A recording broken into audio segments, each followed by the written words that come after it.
We have ridden a few electric dirt bikes and so far we are impressed. The power, weight and range don't match their noisy cousins yet, but they are getting closer. Let's look at the currently available full-sized electric models with 18-inch and 21-inch front wheels and at least 20 horsepower. Then we look at upcoming models that appear promising, and finally the next technological breakthroughs that might see electric dirt bikes closing the gap with the fossil fuel burners. The Varg EX. It's not much heavier than a 450 Enduro, ridiculous amounts of power, but the range still isn't quite a match. It's a pile of fun to ride. See our review. The Arctic Leopard EXE 880. Reviews are very positive so far, although the suspension apparently lets it down a bit. It is likely to bite into Stark's market share, being a lot cheaper and lighter. One review said the Leopard is 5 kilograms heavier than the claimed weight though. The Sur Ron Storm Bee has been discontinued, and we aren't surprised. It was very heavy for an enduro bike and not very powerful either. The Talaria Komodo promises to be very competitive at this price. Early reviews are positive, except some riders saying the suspension isn't well set up and or the front end handling is a bit weird. And if the claimed weight is true, it's lighter than all the two-stroke enduro models. Sweet.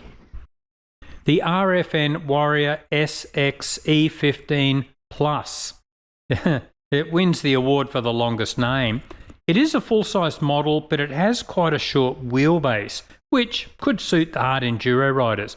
It's very light due to the smaller battery and motor. Early reviews are very positive, although some riders found the suspension quite mediocre and the ergonomics were strange with the high foot pegs. Okay, let's look at some promising upcoming models.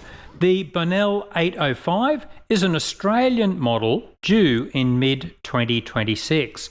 The designer intended to match the Varg's quality and suspension, but in a much lighter package.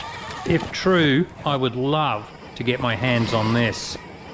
The Jarv-E, partly designed by Graham Jarvis. We discussed this in a recent vid. The specifications look amazing, but the price will deter many.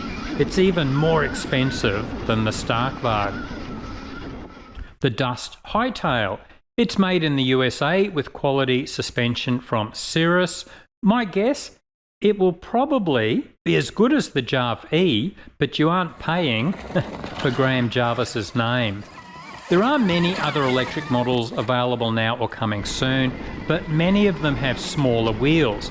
They can be upgraded to an 18-inch and 21-inch wheel set, but we wanted to focus on the full-sized electric bikes for this video. Finally, let's look at the possible breakthroughs in technology that could see electric models become a valid choice for enduro riders.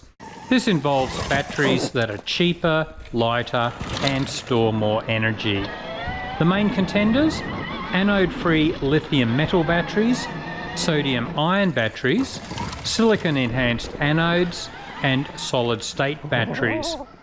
We think solid-state batteries are likely to be the next breakthrough. Why? Well, major manufacturers like Toyota, BMW and Hyundai have existing prototypes and claim they will be in production over the next 2 years or so.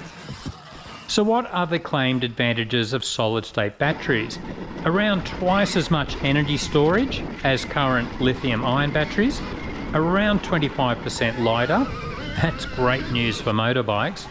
Faster charging, good performance down to -30 degrees Celsius, a longer lifespan, and there's no fire danger.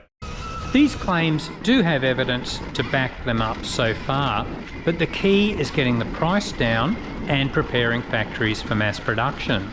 There is a motorbike brand called Verge who claims to have solid-state batteries in their models being sold this year. But there's no actual evidence to support this, and it appears to just be wild marketing claims so far. If they are successful, when would we see solid-state batteries in dirt bikes?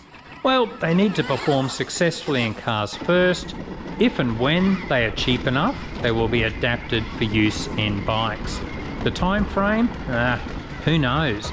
But I think 5 years would be a realistic guess if the technology is successful.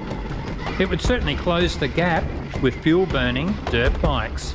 So, have you ridden or owned an electric dirt bike? Would you buy one when the battery range and price are right? We are keen to hear your thoughts.